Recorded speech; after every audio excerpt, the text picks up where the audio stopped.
भीड़ भाड़ से अलग होकर जब भी कोई इंसान अकेले में अपने साथ समय बिताता है, तभी उसके दिमाग में तरह तरह की चिंताएं जन्म लेने लगती हैं। मनुष्य की प्रवृत्ति ही ऐसी है कि वो ज़्यादातर समय नकारात्मक ही सोचता है। अपने लक्ष्य को कैसे प्राप्त किया जाए, ये सोचने की जगह वो अक्सर ये सोचता है कि अगर लक्ष्य पूरा नहीं हुआ तो मैं क्या करूँगा। इसी प्रकार की नकारात्मक विचारधारा के कारण वो जीवन भर डर डर कर जीता रहता है। अगर पूरी बुद्धिमानी और सजग के साथ इस डर को समझा जाए तो यही डर इंसान के पतन का कारण बनता है। ऐसा मनुष्य जो खुद पर शक करता है, खुद पर संदेह करता है, भला वो कैसे सफल हो सकता है। लेकिन बुद्धिमानी से अगर इस डर का उपयोग किया जाए तो यही डर उसकी सबसे बड़ी ताकत बन सकता है। काश केवल एक बार उसने खुद पर विश्वास किया होता तो उसे ये मालूम होता कि उसके डर में ही उसकी ताकत का रहस्य छुपा हुआ है। ये कहकर सन्यासी चुप हो गए और चुपचाप अपने कदमों पर ध्यान लगाते हुए जंगली घास पे वो आगे बढ़ने लगे। संध्या काल का समय था। सन्यासी और एक लकड़हारा जंगल से होकर गांव की तरफ जा रहे थे। सन्यासी की यह शब्द लकड़हारे को कुछ समझ में नहीं आए। वो ये सोच रहा था कि डर में कैसे ताकत हो सकती है। डर तो आदमी को कमज़ोर बनाता है। अपने मन की उत्सुकता को जब वो काबू नहीं कर सका तो उसने सन्यासी से पूछा कि महात्मा, आप ये क्या कह रहे हैं कि डर में ताकत होती है। डर तो आदमी को कमज़ोर बनाता है। अगर उसको ताकतवर बनना है तो उसे तो अपने डर को दूर करना चाहिए। इससे पहले कि वो लकड़हारा अपनी बात को पूरी कर पाता, उसे एक शेर की दहाड़ सुनाई दी। शेर की गर्जन सुनकर लकड़हारे का रोम रोम कांप उठा। उसके कान खड़े हो गए। जंगल से आती एक एक आहट उसे साफ साफ सुनाई दे रही थी। उसके कदम वहीं पर थम गए। अब वो चल भी नहीं पा रहा था।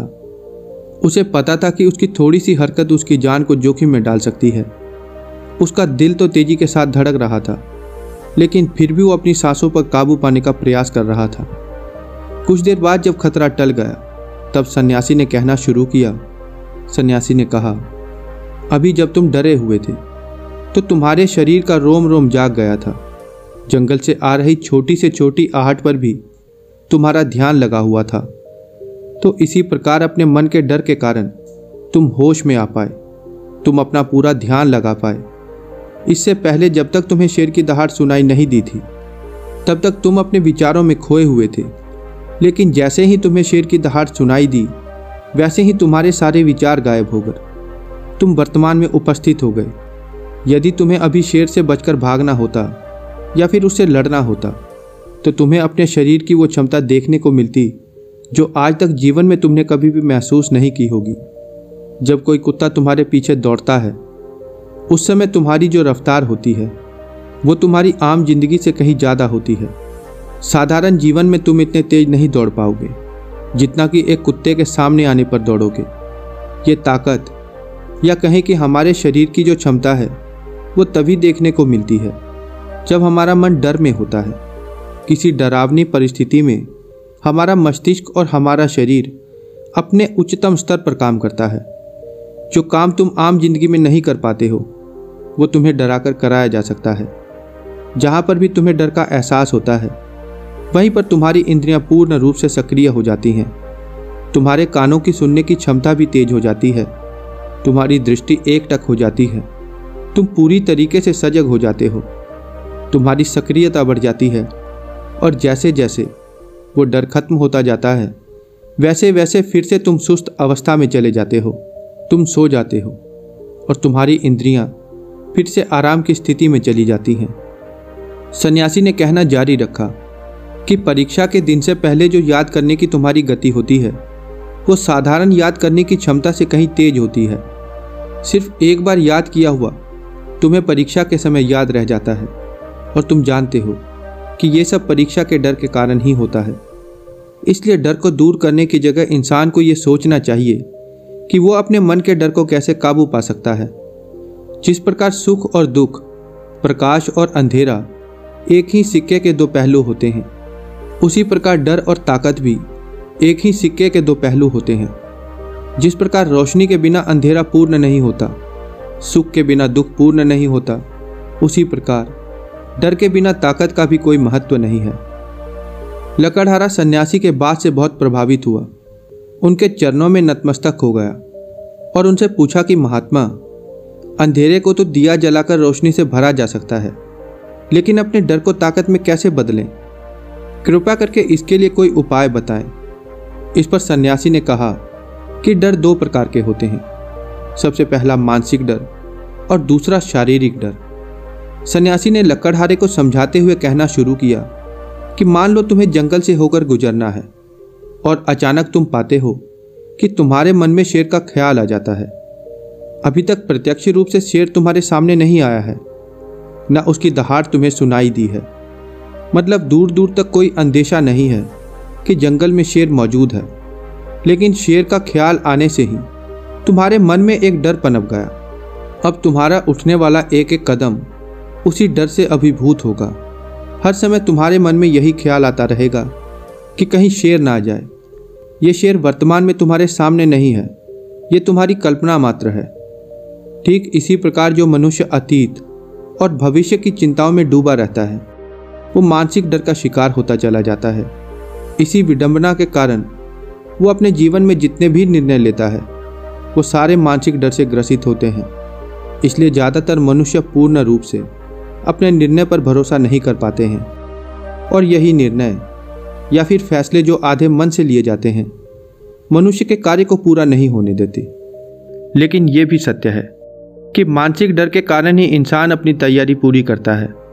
अगर तुम्हारे मन में शेर का ख्याल नहीं आएगा तो तुम शेर से सुरक्षा के लिए कोई भी कदम नहीं उठा पाओगे, लेकिन अगर तुम्हारे मन में शेर का ख्याल आता है तो तुम उससे सुरक्षा के लिए कोई ना कोई तरीका अवश्य अपनाओगे।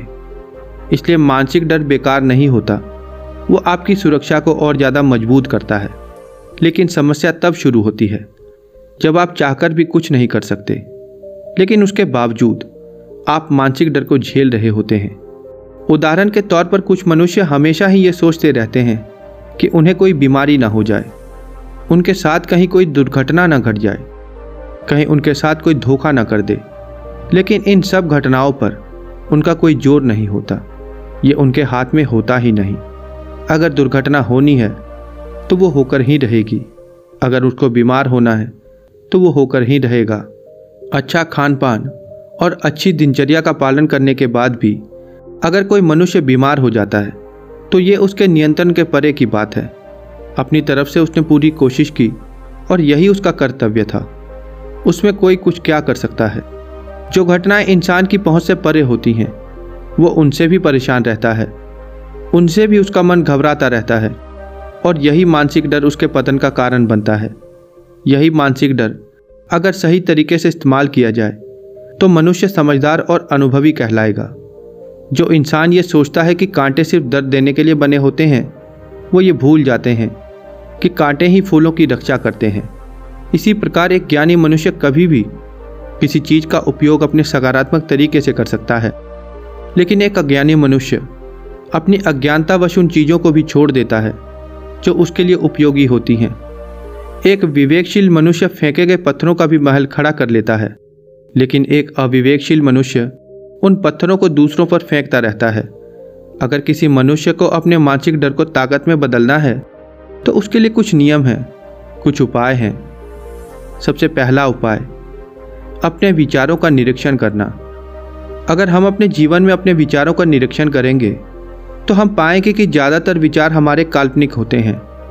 इसलिए जो डर उन विचारों के कारण पनपता है वो भी काल्पनिक ही होता है।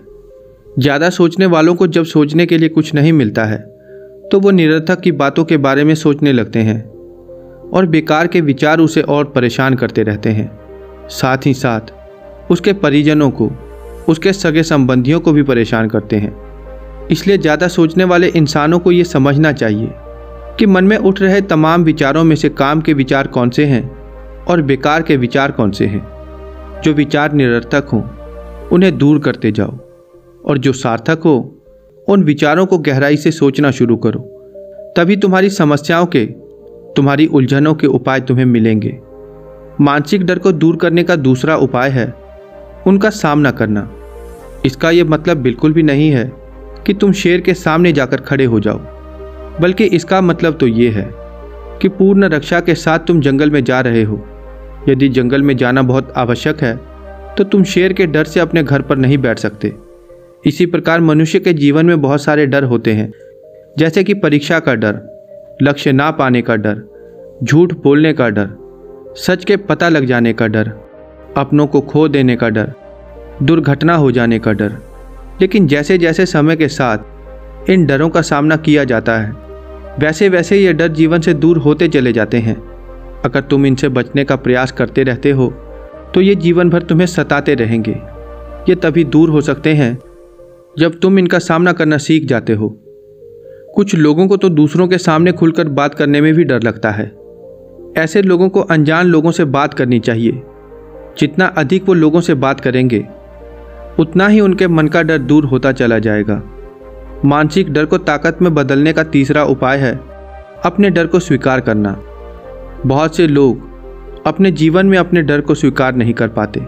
अगर आपको किसी चीज़ से डर लगता है तो किसी से शर्माने या झिझकने की ज़रूरत नहीं है।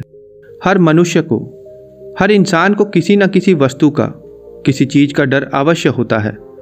और आप पाएंगे कि जैसे ही आप अपने डर को स्वीकार करते हैं, वैसे ही आपका डर खत्म होना शुरू हो जाता है। और जितना ही आप अपने डर को छुपाने की कोशिश करेंगे, आपका डर उतना ही मजबूत होता चला जाता है। ये सारे तरीके तुम्हारे मानसिक डर को दूर कर सकते हैं, लेकिन शारीरिक डर को दूर करने के लिए तुम्हें दूसरे तरीके अपनाने होंगे। सबसे पहले ये समझो कि शारीरिक डर कौन सा होता है। मान लो तुम किसी जंगल से होकर गुजर रहे हो और अचानक तुम्हारे सामने शेर आ जाता है। तुमने पहले नहीं सोचा था कि शेर तुम्हारे सामने आ सकता है, लेकिन जब वो तुम्हारे सामने आता है तो तुम्हारी सारी शारीरिक गतिविधियां शिथिल हो जाती हैं, तुम्हारी सांसें अटक जाती हैं, तुम्हारा मस्तिष्क काम करना बंद कर देता है और तुम्हारा दिल तेजी के साथ धड़कने लगता है। तो इसलिए जब बिन सोचे कोई बात तुम्हारे साथ घटित होती है तो हमारा शरीर उस डर को महसूस कर पाता है और उसी क्षण को हम डर कहते हैं। ऐसे समय में शारीरिक डर को दूर करने के कुछ उपाय हैं, कुछ तरीके हैं। सबसे पहला उपाय तो ये है कि अपने ऊपर संयम रखें। जब किसी मनुष्य के साथ बिन सोची कोई बात घटती है तो सबसे पहले उसका संयम टूट जाता है और संयम टूटने के साथ उसका मस्तिष्क काम करना बंद कर देता है और इसी वजह से सोचने और समझने की प्रक्रिया भी रुक जाती है, क्योंकि हमारा शरीर उसी प्रकार से कार्य करेगा जिस प्रकार का हमारा मस्तिष्क उसे निर्देश देगा। अगर हमारे दिमाग की सोचने समझने की शक्ति खत्म हो जाती है तो हमारा शरीर भी शिथिल हो जाता है। इसलिए अगर कठिन समय में मनुष्य अपने ऊपर संयम रखता है तो उसका मस्तिष्क सही तरीके से काम करता है और वो सही निर्णय लेकर उस परिस्थिति से तत्काल बाहर रह सकता है। यहाँ पर दूसरा उपाय समझने का ये है कि जीवन में कुछ भी घटित हो सकता है, क्योंकि जीवन बहुत ही चमत्कारिक होता है। वो हमारी सोच के अनुरूप नहीं चलता, बल्कि उसमें कुछ भी हो सकता है और यही जीवन की खूबसूरती होती है। अगर आपको आज ही ये पता चल जाए कि आने वाले 10 सालों में आप क्या कर पाएंगे, तो आपके जीवन में से जो रुचि है वो रुचि बिल्कुल ही खत्म हो जाएगी। लेकिन अगर जीवन एक रहस्यमय किताब की तरह बना रहेगा तो आप अपने जीवन से कभी भी नहीं थकोगे। आपका जीवन आपको आश्चर्यचकित करता रहेगा। इसलिए इस बात को हमेशा समझो कि जीवन में कुछ भी घटित हो सकता है। तुम्हारी सोच से परे कुछ भी हो सकता है, इसलिए कुछ भी अनुमान मत लगा लेना। इसी सोच को लेकर सन्यासी ने अपनी बात को खत्म करते हुए कहा कि इन तरीकों से तुम अपने मानसिक और शारीरिक डर को दूर कर सकते हो और आनंद से भरा हुआ जीवन जी सकते हो। तो दोस्तों, कैसी लगी ये कहानी कृपया नीचे कमेंट बॉक्स में अवश्य बताएं। अगर आप इस चैनल पर नए हैं तो कृपया करके गेट इंस्पायर्ड चैनल को सब्सक्राइब अवश्य कर दें और साथ में लगे बेल आइकन को भी दबा दें, जिससे हमारी जितनी भी वीडियोस आएंगी आप भी उन वीडियोस का भरपूर फ़ायदा उठा सकें और हमारी इस ज्ञानवर्धक कहानी के माध्यम से आप भी अपने जीवन में सकारात्मक बदलाव ला सकें। तो दोस्तों, मिलते हैं आगे ऐसी ही किसी कहानी में। तब तक के लिए अपना ध्यान रखें। नमो बुद्धाय।